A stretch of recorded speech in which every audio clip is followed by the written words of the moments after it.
Hello everyone, আজকে কিন্তু আমরা আছি ভাইজ্যাকে আর এটা হলো আরকে বিচ। তো আরকে বিচের সমুদ্রের পাড়ের ভিউটা দেখো, জাস্ট অসাধারণ। সেই জন্য ভাবলাম তোমাদের সঙ্গে এটা শেয়ার করে দিই। আর অবশ্যই আমি ভাইজ্যাকের সম্পূর্ণ ভিডিও তোমাদের দেবো। দীঘাপুরীতে গেলে যেটা আমাদের চোখে পড়ে না, এখানে কিন্তু সেটাই আমার চোখে পড়লো, যেটা হলো পার্ক। সমুদ্রের পাড়ে যে পার্কটা আছে, এটা কিন্তু নানান রকমের চিলড্রেন্স পার্ক থেকে শুরু করে দেখো কত সুন্দর করে সাজানো চারিদিকটা। তো সেই জন্যই ভাবলাম তোমাদের সঙ্গে এটা শেয়ার করে, আর তোমরা দেখতে থাকো। আর ভাইজ্যাকের যে ভিউটা, সেটা কিন্তু একটু অন্য রকম, অন্য বিচের থেকে, কারণ এখানে একদিকে পাহাড় একদিকে সমুদ্র। এটা কিন্তু জাস্ট অসাধারণ দেখার মতো একটা জিনিস। সেই জন্যই কিন্তু আজকে আমরা পৌঁছে গেছি ভাইজ্যাকে আরকে বিচে।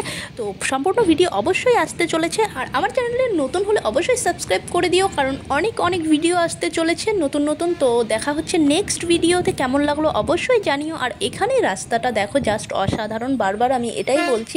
আর এরকম সমুদ্রের পাড়ে একটা অন্যরকম ফিলিংস, যেটা না গেলে এখানে বোঝা যাবে না। সেই জন্যই কিন্তু ভাবলাম তোমাদের সঙ্গে এটা আমি শেয়ার করে দিই। আর এটা দেখো সরোজিনী নাইডু পার্ক।